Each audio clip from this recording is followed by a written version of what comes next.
ഇത് ശ്വാസകോശ രോഗങ്ങൾ വരുന്ന സമയത്ത് അതിലേറ്റവും കോമൺ ആയിട്ട് വരുന്ന ഒരു സിംറ്റം അല്ലെങ്കിൽ രോഗലക്ഷണമാണ് ചുമ.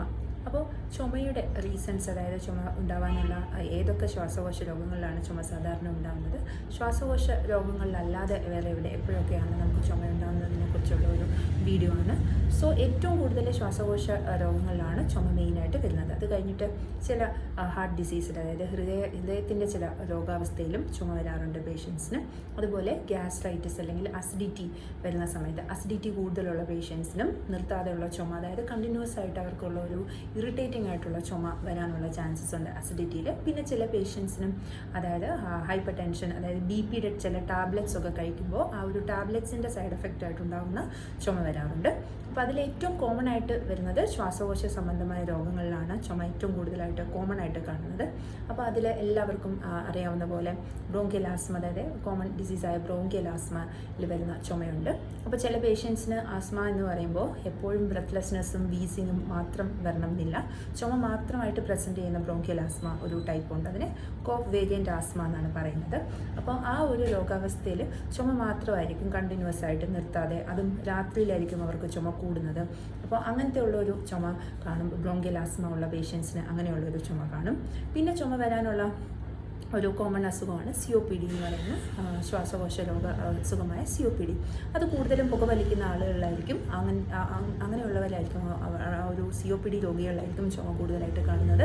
COPD പേഷ്യൻസിന് ചുമയുണ്ടാകുമ്പോൾ അവർക്ക് കൂടുതൽ കഫത്തോടു കൂടിയുള്ള ചുമ വരാനായിട്ടുള്ള ടെൻഡൻസി കൂടുതലായിരിക്കും. കാരണം അവർ ഓൾറെഡി സ്മോക്ക് ചെയ്ത് അവരുടെ ലങ് നല്ല ഡിസീസ്ഡ് ആയിട്ട് അവർക്ക് ആ ഒരു ലങ്സിൽ ചേഞ്ചസ് ഒക്കെ വന്നിട്ട് ഇരിക്കുന്ന സമയത്ത് നല്ല ഇൻഫ്ലമേഷൻ, അല്ലെങ്കിൽ ഇൻഫ്ലമേഷൻ എന്ന് പറയുമ്പോൾ അവിടെയൊക്കെ, അതായത് ഒരുപാട് നാൾ നമ്മൾ ഒരു സ്മോക്ക് ചെയ്യുന്ന സമയത്ത് ടോക്സിക് സബ്സ്റ്റൻസ് എല്ലാം വന്ന് അവിടെ ഡെപ്പോസിറ്റ് ചെയ്തിട്ടുണ്ടാവുന്ന ചേഞ്ചസ് കാരണം വരുന്ന ചുമയിൽ കഫത്തോടു കൂടിയുള്ള ചുമയായിരിക്കും അവിടെ വരുന്നത്. പിന്നെ ചുമ വരുന്നതെന്ന് പറയുമ്പോൾ കോമൺ ആയിട്ട് ലങ് ക്യാൻസർ ഉള്ള പേഷ്യൻസിന്, അതായത് കുറേ കാലമായിട്ട് ചുമയുണ്ട്. അപ്പം എപ്പോഴും ലങ് ക്യാൻസർ ഉള്ള ഒരു പേഷ്യൻറ്റിന് രക്തത്തോടു കൂടിയുള്ള കഫം വരണമെന്ന് നിർബന്ധമൊന്നുമില്ല. ഇപ്പോഴും ഡ്രൈ കോഫ് ആയാലും ക്യാൻസറിൽ അങ്ങനെ ഒരു പ്രസൻറ്റേഷനും, അതായത് അങ്ങനത്തെ ഒരു സിംറ്റമും രോഗലക്ഷണവും ക്യാൻസറിൽ വന്നേക്കാം. പിന്നീടുള്ള ഒരു രോഗം ശ്വാസകോശ സംബന്ധമായ രോഗമാണ് ബ്രോങ്കിയെക്ടാസിസ്.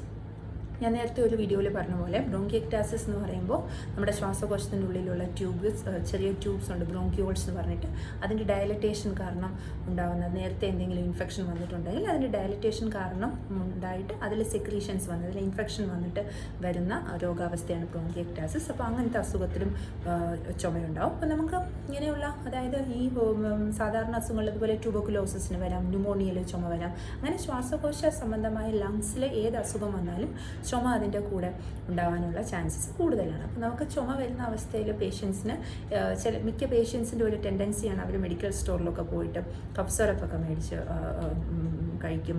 അതല്ലാതെ ചില ടാബ്ലറ്റ്സ് ഒക്കെ കഴിച്ച് നോക്കും, എന്നിട്ടൊന്നും അലർജി ടാബ്ലറ്റ്സ് ഒക്കെ കഴിക്കും, എന്നിട്ട് ചുമ മാറാതെയാണ് പിന്നീടാണ് അവർ ഒരു പൾമണോളജിസ്റ്റിൻ്റെ അടുത്ത് വരുന്നത്. നിങ്ങളെപ്പോഴും അത് ബേസിക് ഇൻവെസ്റ്റിഗേഷൻ ആയിട്ടുള്ള ചെസ്റ്റ് എക്സ്റേ എടുത്ത് നോക്കാൻ നിങ്ങളൊരു ഡോക്ടർ പറയുകയാണെങ്കിൽ അത് നിങ്ങൾ ചെയ്തിരിക്കണം. കാരണം നമുക്കതിനൊരു ഡയഗ്നോസിസ് കിട്ടണം, എന്തുകൊണ്ടാണ് ചുമ വരുന്നത്. അതായത് ശ്വാസകോശ സംബന്ധമായ രോഗം കൊണ്ടാണോ ചുമ വന്നത്, അതല്ല ഹൃദയ സംബന്ധമായ രോഗം കൊണ്ടാണോ, അതല്ല ഏതെങ്കിലും ടാബ്ലറ്റ്സ് എടുത്തിട്ടാണോ, അസിഡിറ്റി കൊണ്ടാണോ. അപ്പോൾ ഏത് സിസ്റ്റത്തിലാണ്, അതായത് ഏത് നമ്മളുടെ ബോഡിയിൽ എവിടെയാണ് ആ ഒരു ചുമ വരാനുള്ള കാരണം ഉണ്ടാകുന്നതെന്നുള്ള റീസൺ നമ്മളെപ്പോഴും അത് കണ്ടുപിടിച്ചിട്ടുള്ള ട്രീറ്റ്മെൻറ്റാണ് എപ്പോഴും നല്ലത്.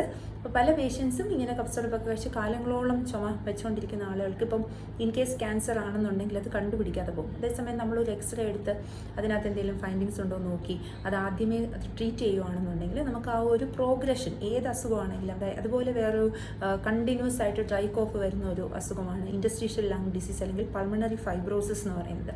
പൾമണറി ഫൈബ്രോസിസ് ഒക്കെ ഉള്ള പേഷ്യൻ്റ് ചുമ കാലങ്ങളോളം ട്രീറ്റ്മെൻ്റ് ഒന്നും എടുക്കാതെ ഇരുന്നിട്ട് ലാസ്റ്റ് അവർക്ക് ഓക്സിജൻ സപ്പോർട്ടൊക്കെ വേണ്ടി വരും. അതായത് ഒരുപാട് പ്രോഗ്രസ് ചെയ്തിട്ടാണ് പിന്നീടാണ് പേഷ്യൻ്റ് പൾമണറി ഫൈബ്രോസിസ് ആണ് എന്ന് കണ്ടുപിടിക്കുന്നത് തന്നെ. അപ്പോൾ എപ്പോഴും നമുക്ക് ചുമ എന്ന് പറയുമ്പോൾ അതൊരു സാധാരണ രീതിയിൽ ചെറിയ ഇൻഫെക്ഷൻ, ഇതുപോലെ തന്നെ ചെറിയൊരു റെസ്പിറേറ്ററി ഇൻഫെക്ഷനും ചുമ വന്നേക്കാം. അതായത് ലാരിങ്സ്, നമ്മുടെ സൗണ്ട് ബോക്സിനൊക്കെ ഇൻഫെക്ഷൻ വരുമ്പോഴും ചുമ വരും. അതുപോലെ സൈനസൈറ്റിസ് ഉള്ളവർക്കും ചുമ വരും. അങ്ങനെ ചുമ വരാനുള്ള ഒരുപാട് റീസൺസ് ഉണ്ട്. അപ്പോൾ എപ്പോഴും അതിനൊരു ഡയഗ്നോസിസ് പേഷ്യൻസിന് ഒരു പേഷ്യൻ്റ് അറിഞ്ഞിരിക്കണം. കാരണം എന്തുകൊണ്ടാണ് ഈ ചുമ വന്നതെന്നുള്ളതിൻ്റെ പ്രോപ്പർ ഡയഗ്നോസിസ് ഉണ്ടായിരിക്കണം. അങ്ങനെ ഒരു പ്രോപ്പർ ഡയഗ്നോസിസ് ഉണ്ടായാൽ മാത്രമേ നമുക്കതിൻ്റെ ട്രീറ്റ്മെൻറ്റുമായിട്ട് മുന്നോട്ട് പോകാൻ പറ്റത്തുള്ളൂ.